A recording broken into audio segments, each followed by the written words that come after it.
texto que eu quero repartir com vocês hoje está no primeiro livro de Samuel. Primeiro livro de Samuel, capítulo 1. Peço que você abra comigo.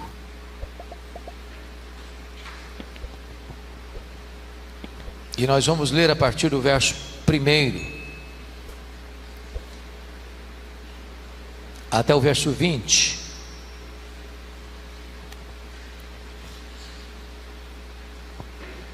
Lido o texto, por favor, não feche sua Bíblia, eu preciso que você acompanhe comigo essa exposição. 1 Samuel, capítulo 1. Houve um homem de Ramataim Zofim, da região montanhosa de Efraim, cujo nome era Eucana, filho de Jeroão, filho de Eliú, filho de Tou, filho de Zufi, efraimita. Tinha ele duas mulheres, uma se chamava Ana e a outra Penina. Penina tinha filhos, Ana, porém, não os tinha. Este homem subia da sua cidade de ano em ano a adorar e a sacrificar ao Senhor dos Exércitos em Siló. Estavam ali os dois filhos de Eli, Rofni e Finéias, como sacerdotes do Senhor. No dia em que Eucana oferecia o seu sacrifício, dava-lhe porções deste a Penina, sua mulher, e a todos os seus filhos e filhas. A Ana, porém, dava porção dupla, porque ele a amava, ainda mesmo que o Senhor a houvesse deixado estéril. A sua rival a provocava excessivamente para irritar, porquanto o Senhor lhe havia cerrado a madre. E assim o fazia ele de ano em ano. E todas as vezes que Ana subia à casa do Senhor, a outra irritava, pelo que chorava e não comia. Então Eucana, seu marido, lhe disse: Ana, por que choras? E por que não comes? E por que estás de coração triste? Não te sou eu melhor do que 10 filhos?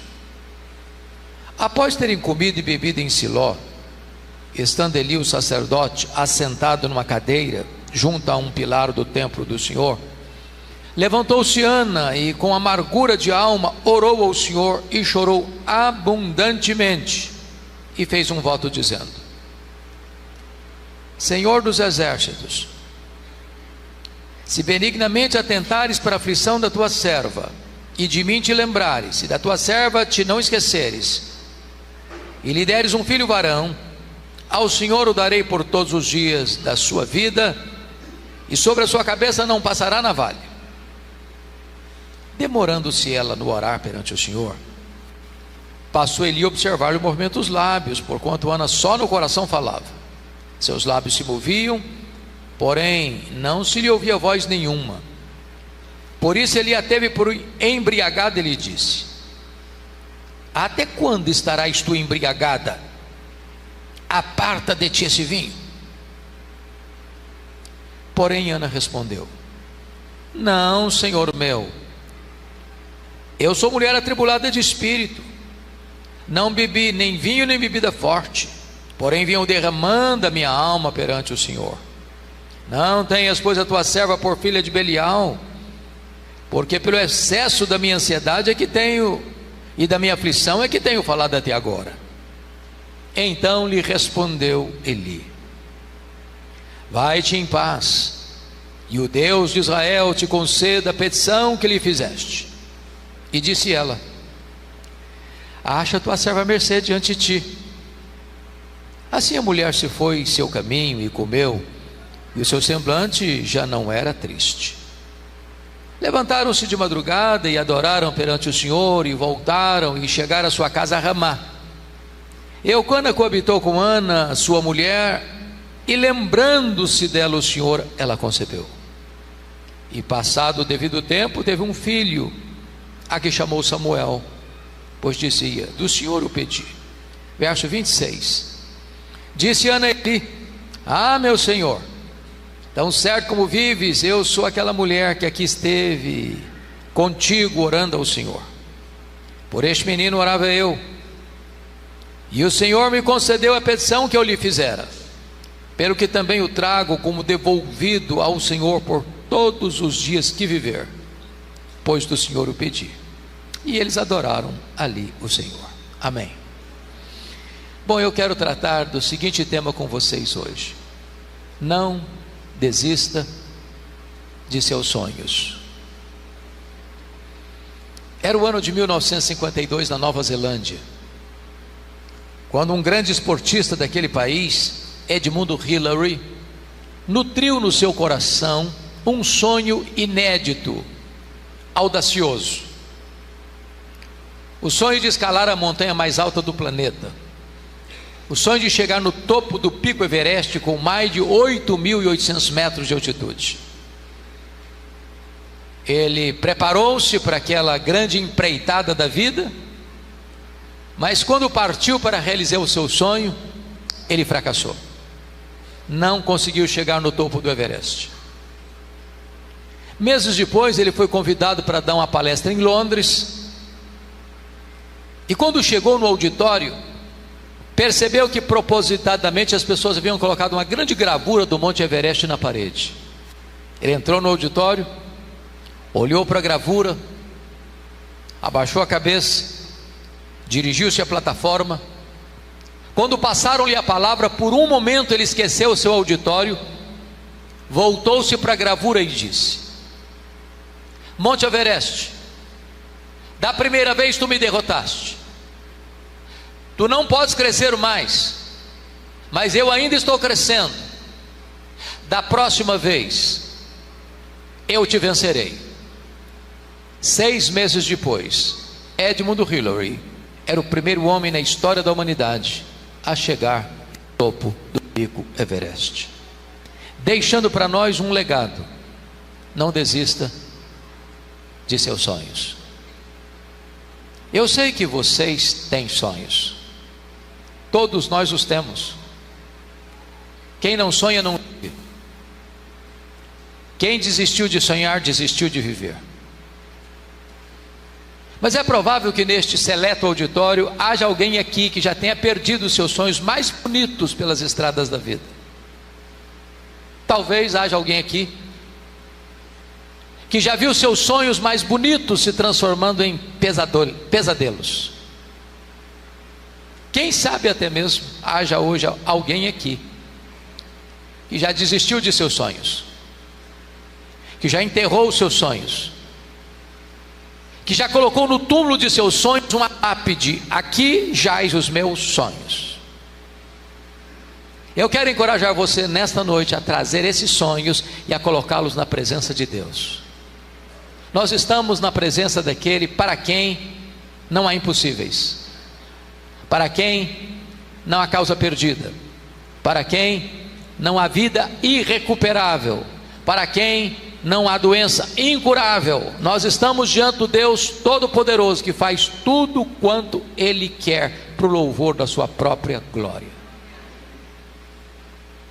O texto que acabamos de ler nos fala de uma mulher que tinha um sonho legítimo, sonho de ser mãe,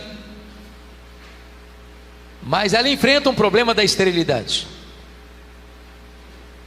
da infertilidade.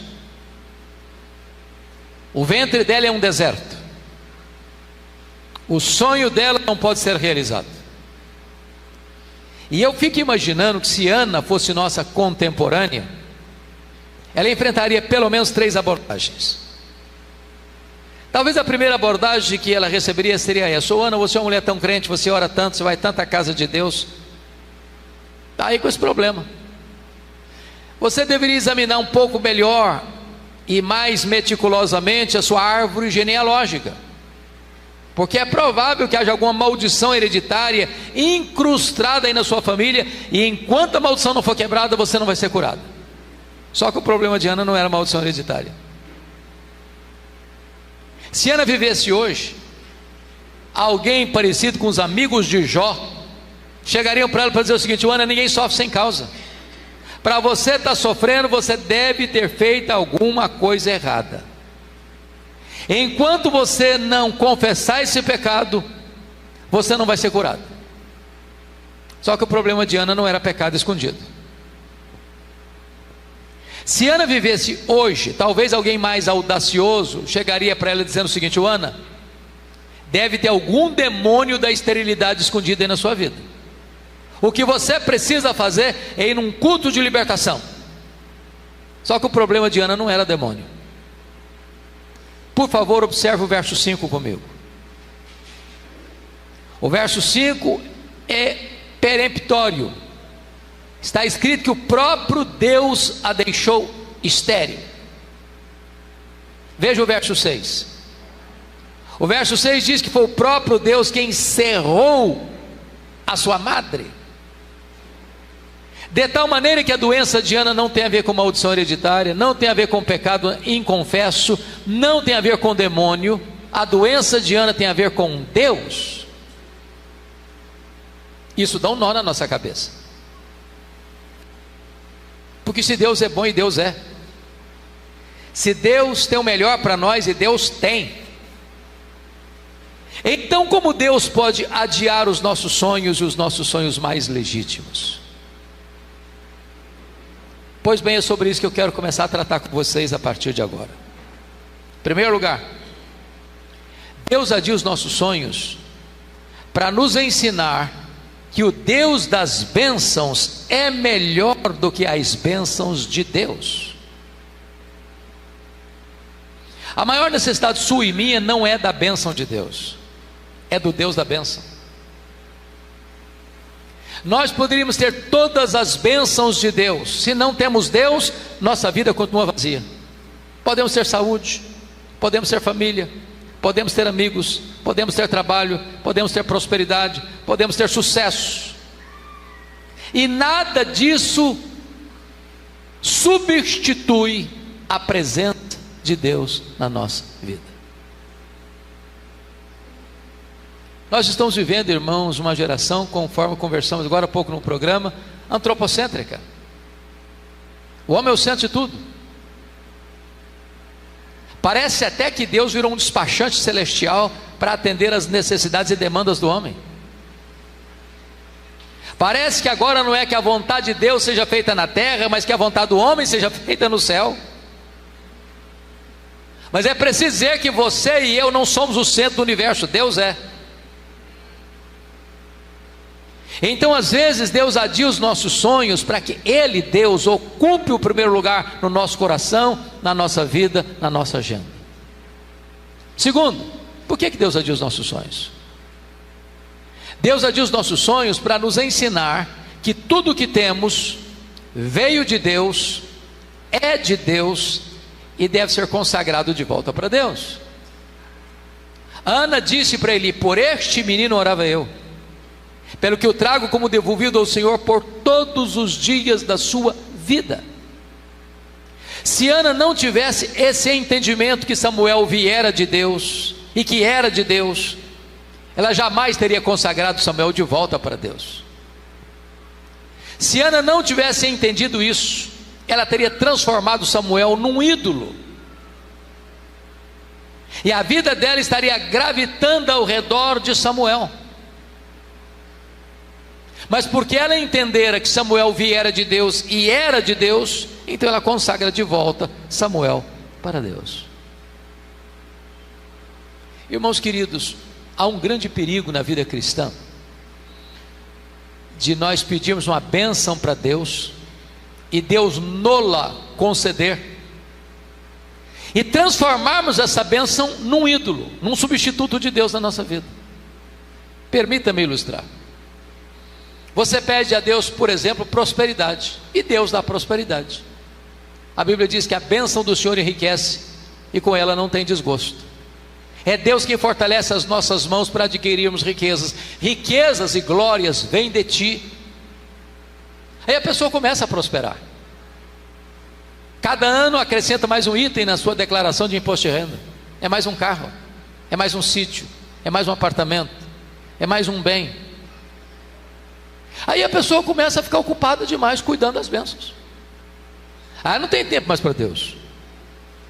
Não tem tempo mais para ir numa reunião de oração. Não tem tempo mais para ir numa vigília de oração. Não tem tempo mais para ir num dia de semana na igreja. Ela está ocupada demais cuidando das bênçãos, que não tem mais tempo para o abençoador.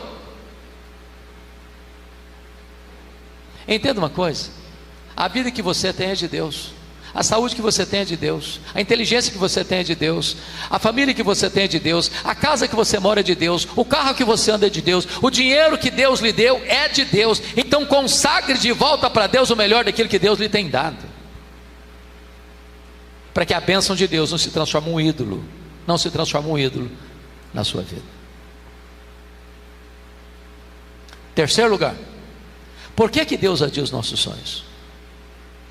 Deus adia os nossos sonhos para nos ensinar que os planos de Deus são mais altos e são melhores do que os nossos melhores sonhos. Qual era o sonho de Ana? Apenas ser mãe. Qual era o projeto de Deus para Ana? É que ela fosse mãe do maior profeta, do maior sacerdote, do maior juiz de Israel, do homem que haveria de trazer de volta a nação apóstata para a presença de Deus. Às vezes, irmãos, nós endereçamos a Deus um pedido, e Deus olha lá do céu e diz: meu filho, minha filha, vou atender não. Sabe por que eu não vou atender?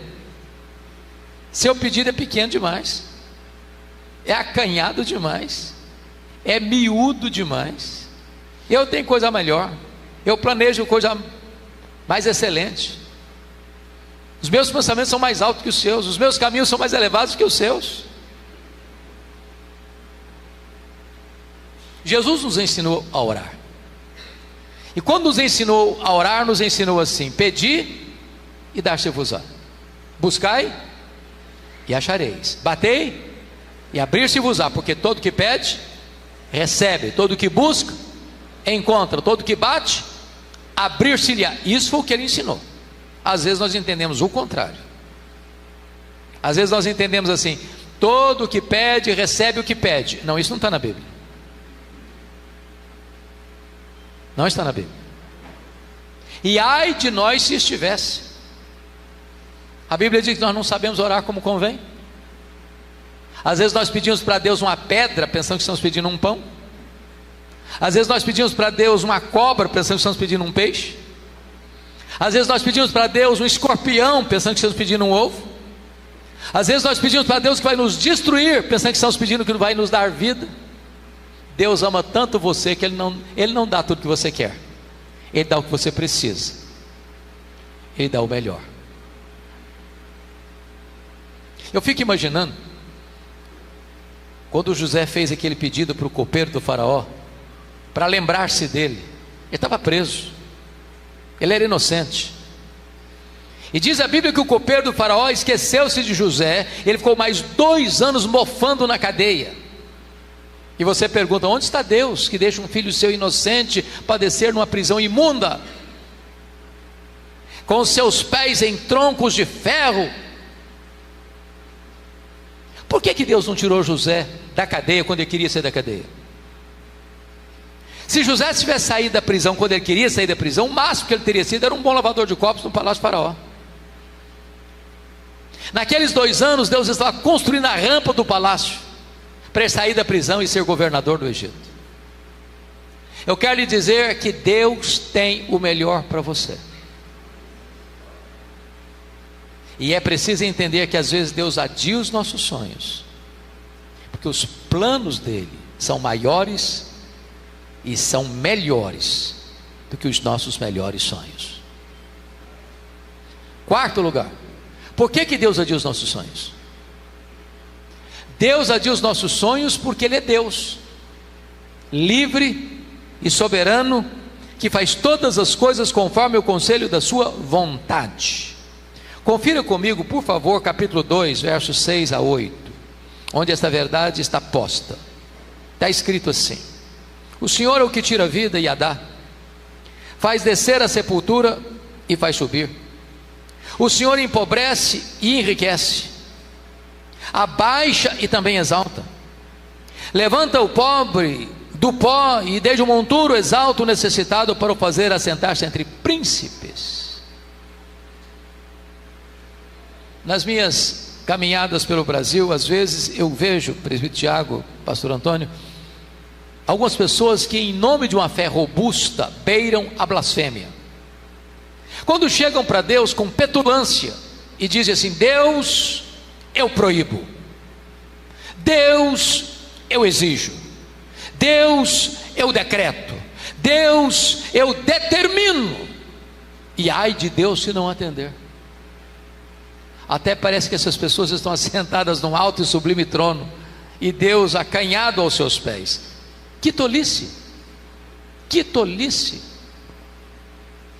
O nosso Deus está sentado no trono, Ele reina, Ele faz todas as coisas conforme o conselho da sua vontade, e não precisa pedir licença para ninguém.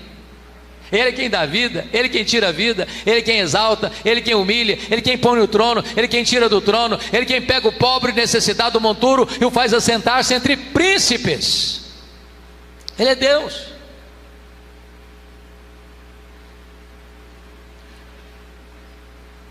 Eu acredito até que a Ana, como mulher crente que era uma pessoa instruída. E como pessoa instruída que era, eu penso que ela deve ter buscado todos os recursos da medicina da cidade de Ramá. Até acredito que, como toda mulher gosta de ter uma bolsa tiracolo, que ela andava com os últimos exames da junta médica de Ramá nessa bolsa, dizendo: olha, Ana, não tem jeito, o seu caso é irremediável, é irreversível. Mas Ana entendia uma coisa: se Deus quiser, tem jeito. A última palavra não é da ciência, a última palavra não é da medicina, a última palavra não é dos homens, a última palavra é do Deus vivo. É por isso que ela orava, é por isso que ela insistia, é por isso que ela derramava a sua alma na presença de Deus, porque ela entendia uma coisa: se Deus quiser, tem jeito, tem jeito. Então eu quero encorajar você: não desista. Ainda que os homens tenham dado uma sentença, não desista. Ainda que a realidade pareça irremediável, não desista. Ainda que as pessoas já decretaram: agora acabou, não desista. O impossível dos homens é possível para Deus. Permita-me ilustrar isso. Há pouco mais de 20 anos eu estava lá em Vitória, fazendo visita no hospital. Quando eu chego naquele hospital, tinham 3 pessoas na porta, e quando eu cheguei bem perto, eram pessoas da minha cidade, do interior do Espírito Santo. Dentre essas 3 pessoas estava uma jovem de 17 anos, com um problema muito grave de saúde, um tratamento de câncer muito avançado. E na minha cidade não tinha, como não tem até hoje, CTI. E o médico que a acompanhou e fez todo o acompanhamento, diante do fator metastático da doença, ele disse: olha, não dá mais para continuar o tratamento aqui, você tem que ir para Vitória, você tem que ter um CTI, não dá mais para continuar o tratamento aqui. Ela chega no hospital, sem plano de saúde, e eu me aproximo, era amigo do diretor do hospital, converso com ele longamente, disse: pastor, não funciona assim, não tem vaga hoje, eu não posso tirar um paciente para botar outro, é impossível receber essa moça aqui hoje. E eu confesso, já que eu fiquei frustrado, eu pensei que fosse dar algum jeito. Aí voltei para a porta do hospital, e eu confesso a vocês que eu não me lembro se fiz isso outra vez, não tem essa prática, mas naquele dia eu fui impulsionado a fazer. Eu disse: filha, aqui não tem vaga para você, mas eu posso fazer algo melhor que encontrar uma vaga para você aqui. Eu posso orar por você e pedir que Jesus cure você. E ali na porta do hospital, eu impus as mãos sobre ela e pedi para Jesus a curar. Quando eu termino de orar, aproxima-se um rapaz e diz: eu conheço essa moça, e ela tem um primo que é médico em uma outra cidade do estado, e lá tem CTI. Falei: então vamos ligar para ele. Pegamos o telefone, ligamos, ele atendeu. 200 quilômetros. Pode trazer a minha prima para cá, tem vaga, mas traz todos os exames, eu quero ver tudo. Ela foi. Ele submeteu-a a novos e rigorosos exames, não constataram mais nada no seu corpo. Aquela moça retornou para sua cidade naquele mesmo dia. Isso tem mais de 20 anos. Achei curioso que o ano passado, 2024, eu estava pregando na minha cidade, na minha igreja. E após o culto, algumas pessoas vieram para me dar um abraço. E chega uma senhora muito elegante, nos seus 30 e poucos anos, quase 40, e me faz a pergunta que nunca se deve fazer a um pastor. Ela olhou para mim e disse: o senhor está lembrado de mim? Eu olhei, tornei, ela falou: ô minha irmã, só me perdoa, mas não estou lembrado não. Ela me disse: eu sou aquela jovem que o senhor orou há mais de 20 anos lá na porta do hospital. Jesus me curou naquele dia, e nunca mais eu enfrentei qualquer problema de saúde. Jesus me curou. Não estou dizendo para você que todas as pessoas pelas quais eu oro, o presbítero Tiago ora, o pastor Antônio ora, que Jesus vai curar. Eu não estou dizendo isso. O que eu estou lhe dizendo é que se Jesus quiser, tem jeito. Então não desista de seus sonhos. Bom, vamos ao segundo ponto da mensagem. O que fazer com aqueles que querem matar os nossos sonhos? Porque existem assassinos de sonhos por aí, sabia? E muito perto da gente, inclusive. E Ana teve que lidar com 3 assassinos de sonhos. A primeira pessoa que quis matar os sonhos de Ana foi a sua rival Penina. A Bíblia diz que Penina irritava Ana, que ela, a ponto dela começar a chorar, não perdia o apetite, eu acho até que entrava em depressão. Eu não sei o que é que Penina dizia para Ana, mas uma coisa eu tenho certeza: Penina não era uma mulher de Deus. Que gente de Deus não vive para infernizar a vida dos outros, não é verdade? Gente de Deus é bálsamo. Mas acredito, à luz do versículo 6, que o que Penina dizia para Ana era mais ou menos o seguinte: ô Ana, você é tão crente, você ora tanto, aí ó, está doente minha filha, eu não oro igual a você, olha para mim, estou cheio de vida, cheio de saúde, cheio de filhos. Se esse negócio de orar funcionasse mesmo, você não estava nessa não. Conhece gente assim? Cuidado com essa gente, são assassinos de sonhos. Querem plantar em seu coração a ideia de que se você é crente, você nunca vai ter problema na vida. Se você é crente, você nunca vai enfrentar uma enfermidade. Se você é crente, você nunca vai chorar. Jesus nunca prometeu nem para você e nem para mim ausência de aflição. O que prometeu é estar conosco todos os dias até a consumação dos séculos. A segunda pessoa que quis matar os sonhos de Ana foi o sacerdote Eli. Diz a Bíblia que Ana subia todo ano para Siló. Lá estava Eli, lá estava Rofini, lá estava Finéias. Não consta a Bíblia que nenhuma dessas idas, nem Eli, nem Rofini, nem Finéias, olhasse para Ana, se importasse com Ana, orasse por Ana, chorasse com Ana. A primeira vez que o sacerdote Eli dirigiu a palavra a Ana foi para sacar contra ela um libelo acusatório e chamá-la de filha do demônio dentro da casa de Deus, filha de Belial. Eu acho até, pastor Antônio, que se a Ana fosse presbiteriana, ela ia sair da igreja. Ia. Eu acho que ela ia fazer um pouco mais, ela ia fazer uma campanha para tirar o pastor Eli da igreja. Por muito menos as pessoas fazem isso hoje. Você conhece crente cristal? Crente porcelana? Crente hipersensível? Qualquer coisinha se milindra. Ana era uma mulher madura. Ela respondeu para o sacerdote: não, meu irmão, não, meu senhor, eu não estou bêbada não. Eu sou uma serva de Deus. O que eu estou fazendo aqui é derramando a minha alma perante o Senhor. Não permita que os seus sonhos sejam roubados de você. A terceira pessoa que quis matar os sonhos de Ana foi o seu marido, o Eucana. Eucana era um maridão, presente, provedor, amoroso.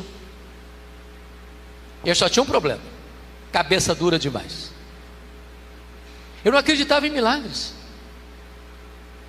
porque ele conhecia a história da redenção. Ele sabia como Deus havia curado Sara, da esterilidade. Ele sabia como Deus havia curado Rebeca, da esterilidade. Ele sabia como Deus havia curado Raquel, da esterilidade. Ele via sua mulher orando e chorando continuamente. Não consta na narrativa bíblica que em momento algum Eucana chegasse para Ana dizendo o seguinte: Ana, eu sei que você é uma mulher crente, eu sei que você é uma mulher de Deus, eu sei que você tem um sonho, eu sei que você ora, eu sei que você chora, eu sei que você crê. Conta comigo, Ana, estou do seu lado. Deus pode fazer, Deus já fez e pode fazer de novo. Eu vou orar com você, eu vou orar por você. Não consta na narrativa bíblica que ele tenha feito isso, mas consta na narrativa no verso 8 que ele chama a Ana para uma conversa. E me permita parafrasear a conversa. Eu acho que foi mais ou menos o seguinte: Ana, vem cá, filha, preciso bater um papo com você. Ô Ana, não dá mais, né?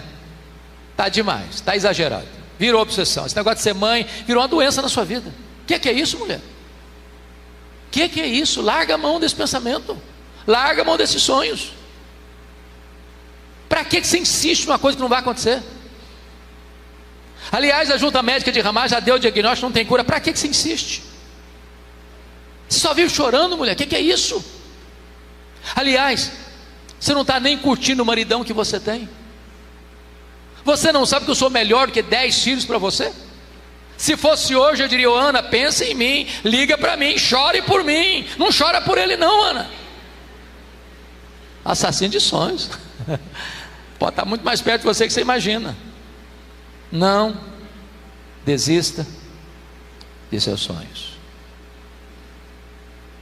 Mas em último lugar, terceiro ponto: o que fazer quando os nossos sonhos estão sendo adiados?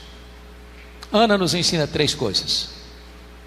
A primeira coisa que Ana nos ensina é que se seus sonhos estão sendo adiados, continue crendo, continue orando, continue jejuando, continue esperando uma intervenção soberana e sobrenatural de Deus na sua vida. Irmãos, às vezes nós desistimos cedo demais. Às vezes a gente bota o pé quase na terra da promessa e morre no deserto. Caminhe um pouco mais, ore um pouco mais, chore um pouco mais, jejue um pouco mais, clame a Deus um pouco mais. Não desista. Permita-me ilustrar. Norman Vincent Peale foi um pastor metodista, e ele escreveu o seu primeiro livro, O Poder do Pensamento Positivo. Todo escritor, com raras exceções, ao escrever o seu primeiro livro, enfrenta dificuldades para publicar o livro, porque as editoras têm medo de investir, não sabem ainda o que vai acontecer. Então ele escreveu o livro, botou os rascunhos debaixo do braço e bateu em diversas editoras. Nenhuma editora acreditou no projeto dele, nenhuma editora aceitou o livro dele, e ele ficou muito frustrado. Voltou para casa, jogou os rascunhos no lixo e disse para si mesmo: no lixo vão ficar os meus sonhos de escritor. Dona Ruth, sua mulher, mais crente, mais otimista do que ele, como via de regra as mulheres são, pega os rascunhos do lixo, bate em outras portas, em outras editoras, encontrou editoras que se interessou pelo livro. E resultado, esse livro já vendeu mais de 40 milhões de exemplares. Estavam no lixo. Não desista de seus sonhos. Eu gosto muito de política desde a minha infância. Essa semana eu estava dando uma entrevista para alguns jornalistas e disse que eu tenho que ficar com o freio de mão puxado todo dia, não me exceder. E se existe uma pessoa que me marca muito na vida política, é um político americano, Franklin Delano Roosevelt. Esse camarada estudou em Colômbia, esse camarada estudou em Harvard, esse camarada entrou na política. Esse camarada tinha um sonho na vida, ser presidente dos Estados Unidos da América, mas aos 39 anos de idade, ele sofre poliomielite e vai para uma cadeira de rodas paraplégico. E alguém se aproxima dele e disse: numa cadeira de rodas você nunca vai ser presidente dos Estados Unidos da América. Ele respondeu: eu nunca vou desistir. Foi o único homem na história americana até hoje que foi eleito e reeleito presidente dos Estados Unidos da América 4 vezes consecutivamente numa cadeira de rodas. Não desista de seus sonhos.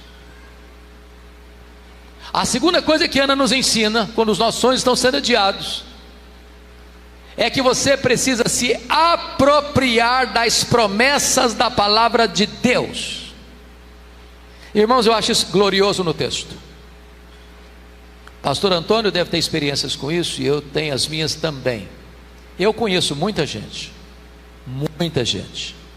que por ouvir uma palavra envenenada, ou do pai, ou da mãe, ou do noivo, ou da noiva, ou do marido, ou da mulher, ou do patrão, ou do professor, ou seja lá de quem for, aquela palavra envenenada entrou no coração, adoeceu a alma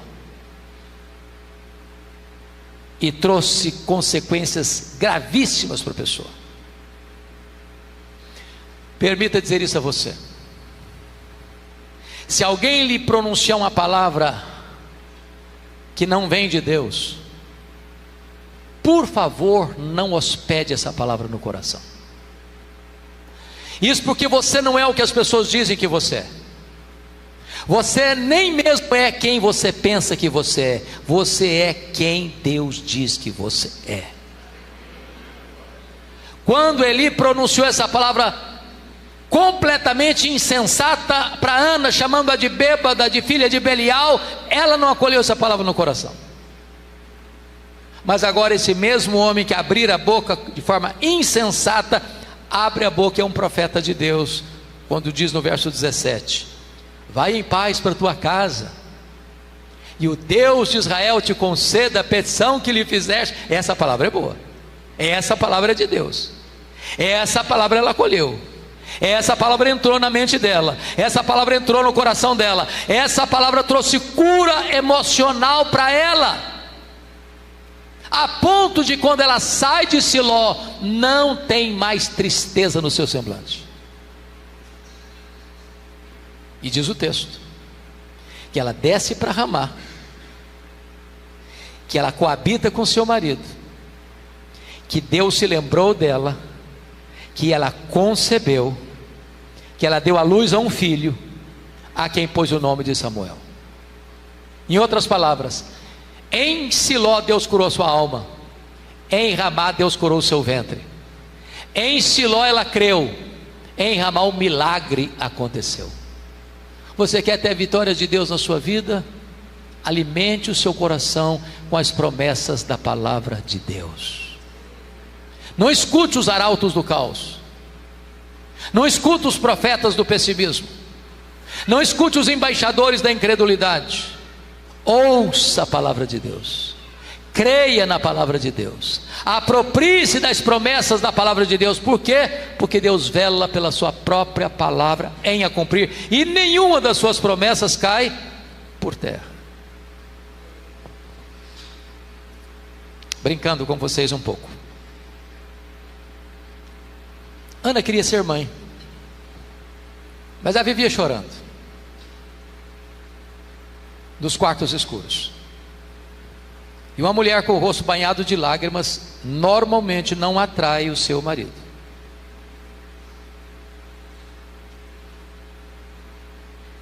Eu acho que quando Ana saiu de Siló, ela deve ter vestido o seu melhor vestido, usado os seus melhores cosméticos, usado o seu melhor perfume. E quando Eucana olhou para ela e disse: uau, vai ter avivamento lá em casa hoje.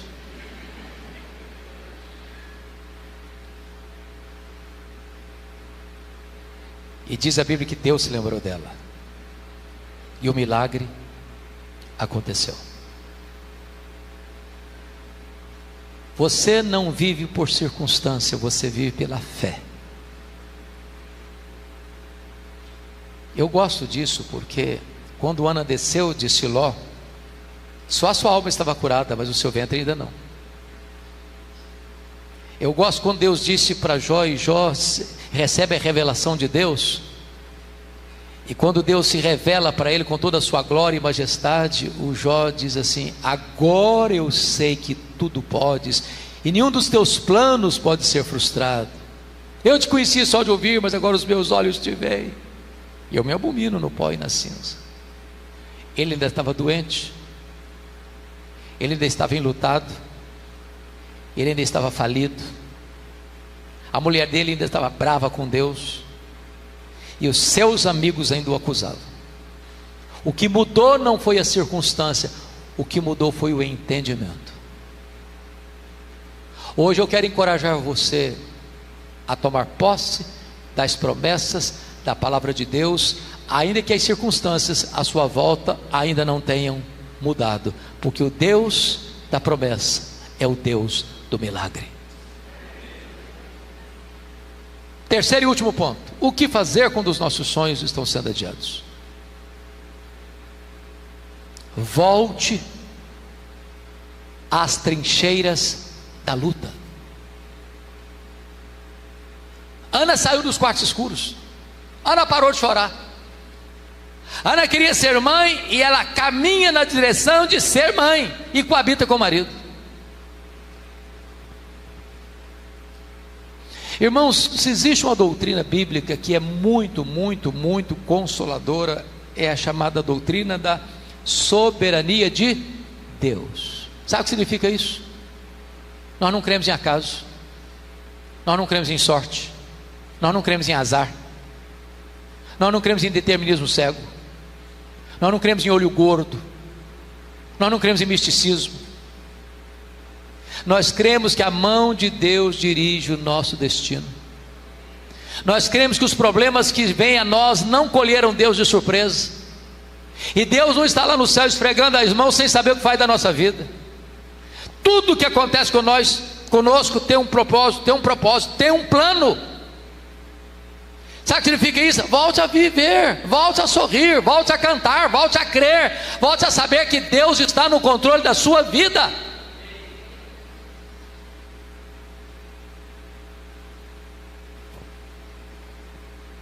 Há um autor que eu gosto de ler, muito embora não seja um cristão. Nós chamamos isso de graça comum, não é isso? Você tem grandes engenheiros que não são crentes, você tem grandes médicos cirurgiões que não são crentes, você tem grandes arquitetos que não são crentes, você tem grandes dentistas que não são crentes, você tem grandes escritores que não são crentes. Não é porque o cara não é crente que Deus não deu a ele capacidade, inteligência e habilidade em tantas outras áreas. Se você não leu O Maior Vendedor do Mundo, de Ogmandino, vale a pena ler, você lê numa sentada. Mas o que me impressionou na vida dele não foi esse ponto, foi a vida dele mesmo, a biografia dele. Porque Ogmandino, aos 35 anos de idade, estava falido, bêbado, caído numa sarjeta, abandonado pela mulher, pensando em suicídio, no fundo do poço.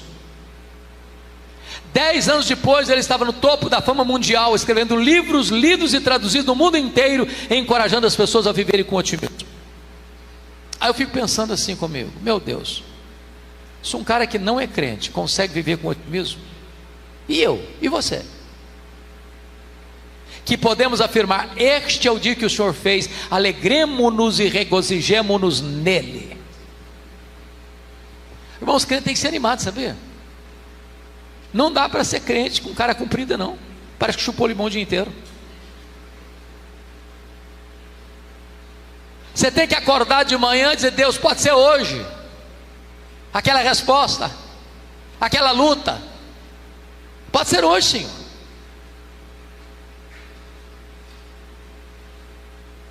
No seu livro autobiográfico, o Ogmandino dá um conselho muito engraçado e até muito interessante e prático para você começar o seu dia animado. Sabe qual é o conselho dele? Bem de manhã, faça o seguinte: antes do café, pegue o melhor jornal da sua cidade. Em São Luís, qual é o melhor jornal de São Luís? Qual é, Tiago? O Parcial? O Imparcial. O Imparcial? Então pega o imparcial. Nada de parcialidade, ou imparcial, pronto. Abra o jornal bem de manhã. Se você não gosta de papel, pode abrir no seu celular mesmo. Só um detalhe: por favor, não comece a leitura nas páginas políticas, você vai ficar depressivo. Pula essa página. Bom, você também não é tão corajoso a ponto de querer começar o seu dia começando as páginas econômicas, que o Brasil está numa crise terrível. Então, pula essa página econômica também. Bom, é claro, você não é tão corajoso a ponto de querer começar o seu dia lendo as páginas policiais, você vai ficar com medo de sair de casa. Então, pula essa página também. Obviamente você também não vai querer começar o seu dia nas páginas esportivas. De repente você é torcedor do Vasco da Gama, seu time não sai dessa crise e você vai ficar chateado também. Então pula logo essa página de novo. Você quer começar o seu dia animado, diz ele, faz o seguinte: comece a leitura na página do obituário. É isso mesmo, a lista das pessoas que morreram. Você faz o seguinte: lê tudo, nome pequeno, lê tudo. Quando você terminar essa leitura, você vai descobrir algo fantástico. Você vai descobrir que o seu nome não está nessa lista. Você vai descobrir que as pessoas que estão nessa lista dariam tudo para estar no seu lugar, mas elas estão mortas. Você vai descobrir que você está vivo. E se você está vivo, um milagre de Deus pode acontecer na sua vida hoje. Não desista de seus sonhos. Esta mensagem tem um sabor especial para mim, porque eu sou fruto de um sonho. Os meus pais moravam numa região muito pobre do interior do Espírito Santo nos idos de 1958. Não tinha estrada, não tinha médicos. Quando uma pessoa ficava doente, ela tinha que ser transportada num lençol, amarrado num varal, e 2 pessoas na trilha, 40 quilômetros. A minha mãe estava em estado adiantado de gravidez, quando cai gravemente enferma, e o meu pai sabia que ela não suportaria uma viagem de 40 quilômetros pela trilha. Então mandou mensageiros buscar o médico. Ele veio, examinou-a e disse: essa mulher não vai sobreviver. Ela está muito doente, ela está muito fraca, e o bebê que está no ventre dela está em agonia de morte. Só uma chance de salvar a mãe é sacrificar o bebê. Se não tirar o bebê, a mãe morre junto com o bebê. E naquele impasse, a minha mãe tomou uma outra decisão e disse: eu não desisto desse filho, estou pronto a morrer com ele, a morrer por ele, a dar minha vida para ele, mas eu não desisto desse filho. E naquele momento ela fez um voto para Deus e disse: meu Deus, se tu poupares a minha vida e a vida do meu filho, eu consagro este bebê para que ele nasça e seja um pastor e seja um pregador do Evangelho. Deus ouviu a oração da minha mãe e eu nasci na roça, criado a lamparina de querosene. Fui calçar o meu primeiro par de sapatos com 8 anos de idade, com as mãos calejadas. Onde eu morava, nunca ninguém tinha saído dali para fazer além de 4ª série primária. Eu entrei na escola com 8 anos de idade. Com 12 anos eu tinha encerrado os meus estudos. Mas por providência divina, desde que eu me entendo por gente, uma sede imensa de aprender e de estudar. Na minha casa não tinha livros, a não ser um dicionário velho, rasgado. E com 10 anos de idade eu começo a decorar as principais palavras daquele dicionário. A minha professora, que me alfabetizou, sabendo do meu sonho de estudar, e se mudando para a capital do estado, disse para mim: você tem coragem de vir comigo? E eu, que nunca tinha dormido uma noite fora de casa, e eu, que aos 12 anos de idade nunca tinha visto uma lâmpada elétrica, e eu com 12 anos de idade que nunca tinha visto um aparelho de televisão, e eu com 12 anos de idade que nunca tinha entrado numa cidade, disse para ela: se os meus pais deixarem, eu vou. E com 12 anos de idade eu subi na carroceria de um caminhão, e fui parar no pior bairro da Grande Vitória, dentro de um mangue, do lado de um prostíbulo, um barraco de tábuas de 4 cômodos com 10 pessoas. Até hoje eu não entendo o amor da minha professora, de botar mais uma pessoa dentro da sua casa. Mas aquele ano foi tão difícil, com tanta escassez. Muitas vezes, eu namorei um pão de sal na vitrine de um botequim, com muita fome, e não tinha dinheiro para comprar um pão de sal para comer. Muitas vezes eu dormia chorando de fome, procurando farinha, não tinha farinha para comer, procurando açúcar, não tinha açúcar para comer. Eu dormia com fome e chorando. Mas eu tinha um sonho. Eu queria estudar. Mas pasmem vocês, o meu sonho de criança era ser político e advogado. Eu não perdi um comício por nada. Enquanto as luzes da praça não apagavam e o último orador não descia do palanque, eu não ia embora. No dia que eu fiz 18 anos, tirei meu título e filiei num partido. Até o dia que eu conversava com um presbítero muito amigo e contava para ele os meus sonhos, e disse: no final da minha vida, quando eu realizar os meus sonhos, eu quero entrar num seminário e encerrar minha carreira me preparando para pregar o evangelho. E esse homem, com a autoridade de Deus, botou o dedo no meu nariz e disse: você quer dar as sobras para Deus? Deus quer você hoje, agora, com a sua juventude e com a sua inteligência. E aquela palavra entrou no meu coração como uma flecha, e eu saí daquela conversa 1000% convencido que ali Deus me chamava para o ministério. A minha mãe, embora analfabeta, nunca teve o privilégio de sentar num banco de escola. Era uma mulher de Deus e uma mulher sábia. Ela nunca me contou o projeto dela com Deus, por entender que se tivesse me contado, eu teria sido sugestionado a ser pastor, em vez de receber um chamado de Deus para ser pastor. Depois que eu tive essa conversa com o presbítero, a primeira pessoa que eu comuniquei foi para minha mãe. Falei: mamãe, os planos mudaram.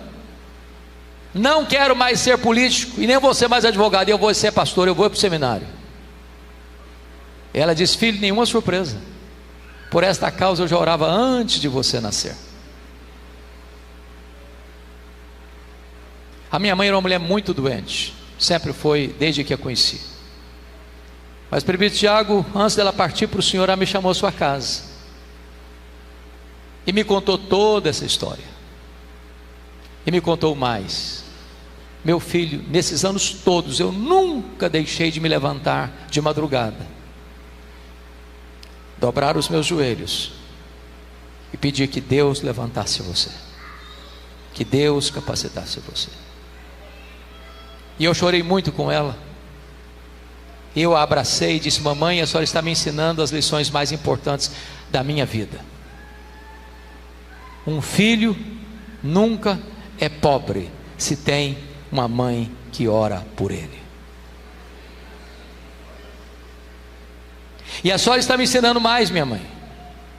O que é importante não são os meus sonhos, o que é importante é o projeto de Deus na minha vida. Então eu quero encerrar o sermão desta noite mudando o meu tema.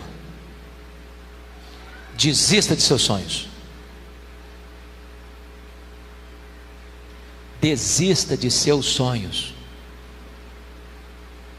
Se preciso for, desista de seus sonhos, mas jamais abra mão do projeto de Deus na sua vida. Porque o projeto de Deus é maior e é melhor do que os seus melhores sonhos. Que Deus nos ajude.